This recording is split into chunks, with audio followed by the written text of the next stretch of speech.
السلام عليكم ورحمة الله وبركاته. وأنيقا أو لبالهي فؤاد يوسف عليا waxa aan horta jeclaystay in aan ma aragtay idin duubas meesha aan seexdo waa suuliga baan garabsada habeenay dharaar salaada ku tukada caagadaha biyaheedarkiisiin baa la ii soo dhuraa oo daaqad shabaga la iga soo dhiibaa suuligeedarkiisiin waxaa ka soo baxa kaneeco maxay ahaydeen baranbaro darxi jirinqaa dhaqsi baa dharaar oo dhan ku haysanaya والله هو نلول أدق أو قف بلا آدنا لو قلت لجلين إنه كنا هذا حقوق بالآدمين ودنا يرنتجين أجد ما قد والله سؤال ما أردت أنا حويان كصوب حياة أنا سكاك قطه إن كستوي هذا نهاية كصوب حان لكن الحمد لله ولا ما أنت يفشل هاي لبا وحن مريا لما بدأت ما أنت يكتب كان أنا وصحيح والله يسوق فيه يكتب ونسى waxa aan jeclaystay shabaga daaqada laga soo dhiibo inaan tuso waa ka shabagaas weeji ilbaabkii shabaga daaqada baa laga soo dhiibaa marka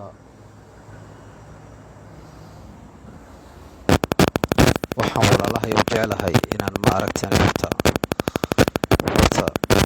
raggii aniga ma aragtaan khaayimay ugu horeeya ninka walaalkay xaggaa ku bartay ee barkhad cali cudum la yiraahdo waan ku saamaxay walaal waan ku saamaxay waad ka dhibaataysan tahay dhibaato badan baa ku haysata waan ku saamaxay walaal anoo taa ka gudbaya ma aragtaan waxaan horta walaal doonayaa inaan sheego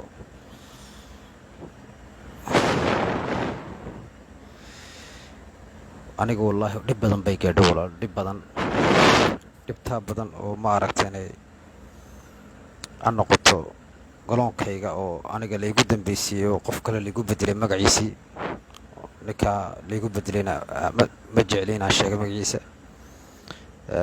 sababtaa waxa waa ilaahay baa wax bixiya waan ku samray waan iska ma aragtaan shaqaysanayay haddana waxaa dhacday ma aragtaan sidii iyadoo ay tahay inay ma aragtaan diyaaraddii baa layga joojiyey marka diyaaradda waxaa lagu wadaa amba komodondo booq amba copiloot labadaba midba ma wadayn waan iska fadhiyay xerada haddii aan maalin saacad haddaan hafsaamo waa la xidhayay waa lagu xidhaa lay gurinayay xerada amba gaadh baa tahay 2 cisho ganaaxa marka waxaasoo dhan anoo dusha saaranaya ayaan haddana mushaarkaygii igu yimiday wallaahi mushaarkayga markuu igu yimiday waxay igu noqotay argagax bay igu noqotay bishii saddexaad 2019 bish kowdii mushaarkii soo dhacay baan ka waayay banka kabacdi markaan ashkata tagay waxaan u tagay ninka ugu sareeya xagga ciidanka security military oo ku shaqale waxyaalaha khilaafka waxaan ku yiri Colonel Maxamed Casawi baa la yiraahdaa arrinkayga markuu maqlay wuxuu igu yiri arrinkan wax dhici kara ma aha ciidanimadana kuma jirto sida darteed waxaan u yeedhanaa ninka mushaarkaaga bedelay ee Commando Aadan Abdiraxmaan Sheer markii loo yeedhay wuxuu yiri Fuad arrinkiisu waa arrin aniga baxsan waa isaga korneelka ka dhaxaysa ee korneelkiisa uu tago soo bariyo wallahi bariya ilaahay baa laga hoos galay waxaan yiri war marxaba waa ku samray ila ma aragtaan waxaan soo gaarnay bishii 8aad kowdeedii 2019 waxaa laga jaray kooraankii baa laga jaray aqalka waxaan yiri bal u tag hadaba aqalka ugu tago maanta bay soo stig oo cagaa qabso marka waxaan mooday qof bilaadan aan mooday oo ma aragtaan wanaaga aad sameeyso waxaan lahaa wuxuu masaxi colaad oo dhan masaxi markaan aqalkii ugu tagay waxaan ku yiri walaalkii wixii dhacay way dhaceen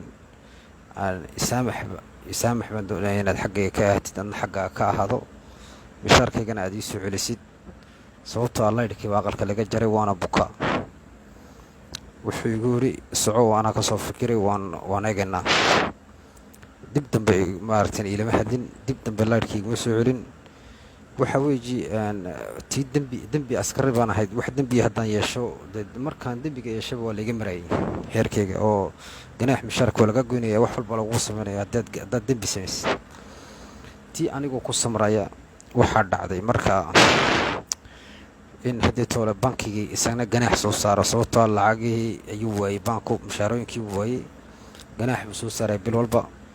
ganaaxii lacagihii baa igu sii kordhay. waan u sheegay, waxaan ku yidhi war ganaax baa igu socdeen, mishaarkayga ii soo celi.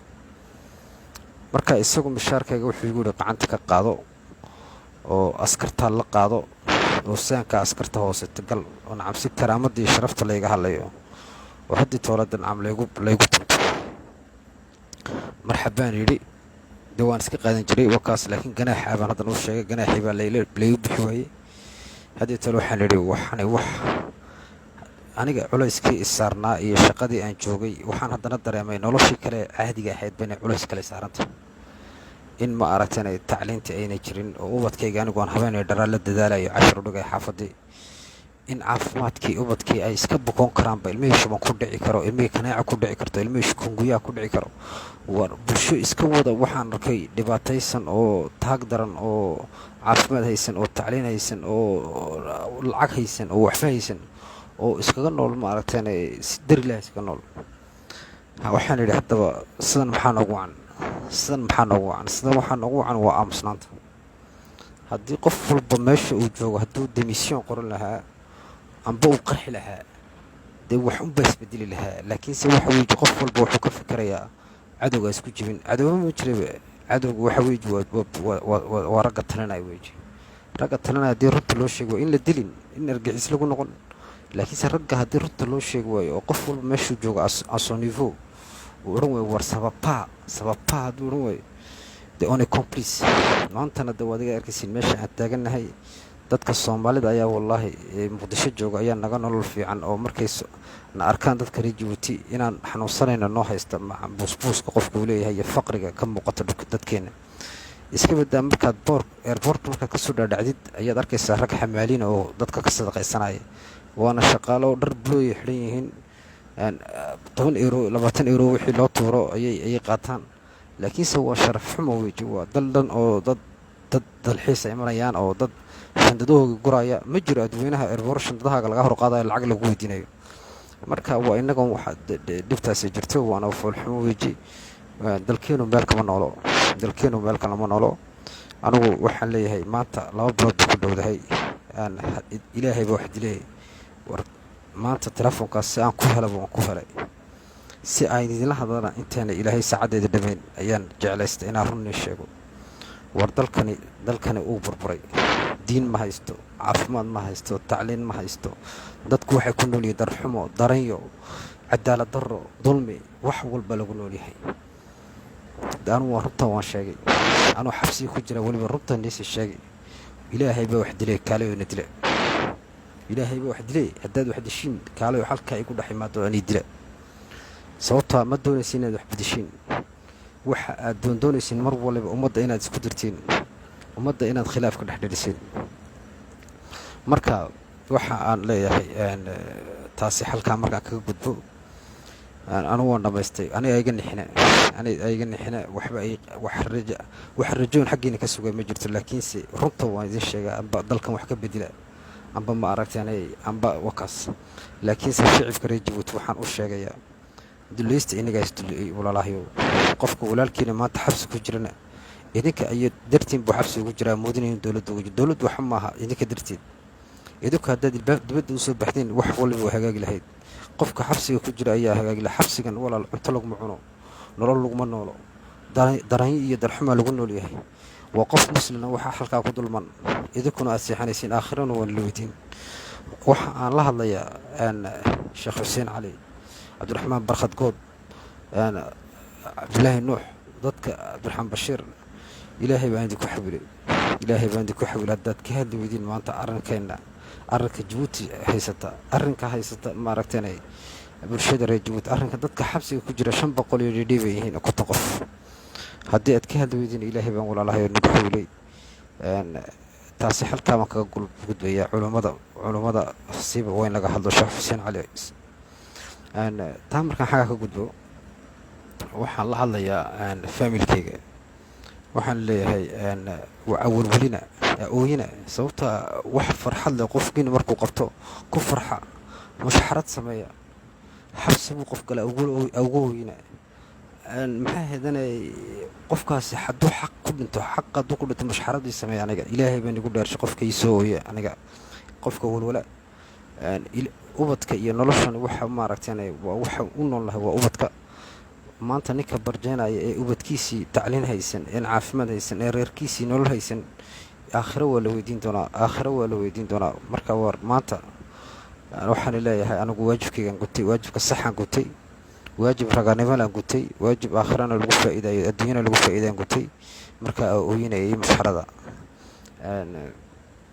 shicibka reer Jabuuti waxaan leeyahay ilaahay idin qabto anu wax aan naga qarshay ma jirto waxaan idin huri karayo dhanba waa idin horay shaqadeedii baan idin furay si aan maanta wax u bedeli karno oo idinkana wax aad uga faa'iideysan kartiin sababtoo ah maanta faqri baad ku wada nooshihiin 80% baad faqri ugu wada nooshihiin shoomeerinimo iyo daranyo iyo darxumo marka dadku waxaasoo dhanba inay wax iska bedelaan weeji si ay waxaasoo dhan wax iska bedelaan wax walba qacmihiina ku jiraan xabsi in laga cabsin dhimashana inaan laga cabsin wax maanta noloshaad ku jirtiin wax inaga daran ma jirto wallahi wax idinkaga daran ma jirto marka aan waan isoo duceynayaa ana isoo duceeya saacada fiidiyoga aad aragtiin wax dhib walba waan la kulmi doonaa si walba waa lay geystay alxamdulillaah rabbil caalamiin jirkaygu waa xanuunsanayaa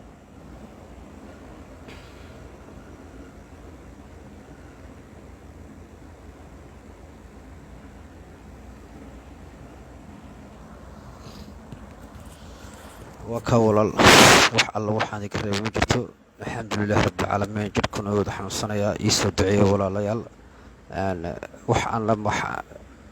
wax dhib oon sheegan karaya ma jirto laakiinse waxaan idin sheegay war cabsoonina walaalahayow cabsoonina tan aad ku jirtiin baa wallaahi idinkaga daran haddaad maanta xornimo ku hadashin marka war waxaan doonaynaa maanta waa kalsooni waa caafimaad waa tacliin waa nolosha oo dhib yaraata kooraan noqoto biyaha noqoto kooraan soo galista noqoto dalkeenu dal bilic la noqdo oo muulal oo diimis lahayn waxaasoo dhan baan doonaynaa dalkoo xisaab yeesha kii ku furan wax xada la xisaabiyo wax walba informatize laga dhigo dhalinyarta adduunka loo wada yeedho wixii informatic taqaanta kilaviso fasil islaanta casaamo joogta ee casaamaad maanta xeerka qoyska imanaysa maxkamadda u soo dhacaysa waa inay maxkamad ka hesho cali sabiix maxkamad waa inay ku taalata juro ubukh waa inaan meel walba laga helo district lagu samayn karo adresaas wax walba waa inaan nolosha dhib yarayno